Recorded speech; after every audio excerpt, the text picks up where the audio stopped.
అందరికీ నమస్కారం. సింగనమాల నియోజకవర్గం వ్యాప్తంగా ఎస్సీ రిజర్వ్డ్లో దళితులు కూడికి చాలా ఇబ్బంది పడుతున్నారు. అలాంటి క్రమంలో సింగనమాల నియోజకవర్గం హెడ్ క్వార్టర్ అయినటువంటి తరమల గ్రామం నందు ఎస్సీ కుటుంబాలు, ముఖ్యంగా మాదిగ కుటుంబాలు, వెనుకబడిన కుటుంబాలు చాలా ఉన్నాయి.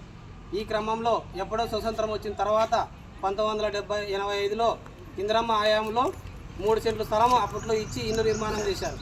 ఆ రోజు నుంచి ఈనాటి వరకు ఏ ప్రభుత్వం వచ్చినా కూడా ఈ ఎస్సీ కాలనీని ఓటు బ్యాంకుగా చూస్తున్నారు తప్ప నిజంగా నిరుపేదలను గుర్తించి ఇల్లు స్థలాలు ఇచ్చిన పాపాన పోలేదు. కనుక ఈరోజు మేము టీడీపీ కాదరవోలి, తర్వాత ప్రజా సంఘాల ఆధారంలో, తర్వాత ఎస్సీ జనసంఘం కుల్లాయిపన్న ఆధారంలో ఇక్కడ తరమల గ్రామాన్ని విజిట్ చేసి అక్కడ పడుతున్న నిరుపేద కుటుంబాలు, ఇండ్లు లేని కుటుంబాలు, ఒక ఇంట్లో 3 సంవత్సరాలు పెట్టుకొని ఇబ్బంది పడుతున్న క్రమంలో ఈరోజు మేము స్థానిక మన తహసీల్దార్ ఆఫీస్ గారికి వచ్చి డిప్యూటీ ఎంఆర్ఓ గారికి అర్జీలు ఇవ్వడం జరిగింది. ఇదే క్రమంలో తహసీల్దార్ గారు కూడా మనకు స్పందించి న్యాయం చేస్తామన్నారు.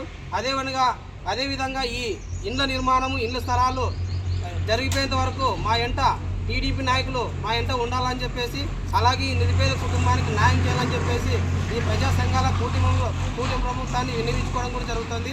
అదేవిధంగా ఈ సందర్భంగానే ఈరోజు స్థానిక ఎమ్మెల్యే గారిని కలవడం కూడా జరుగుతుంది.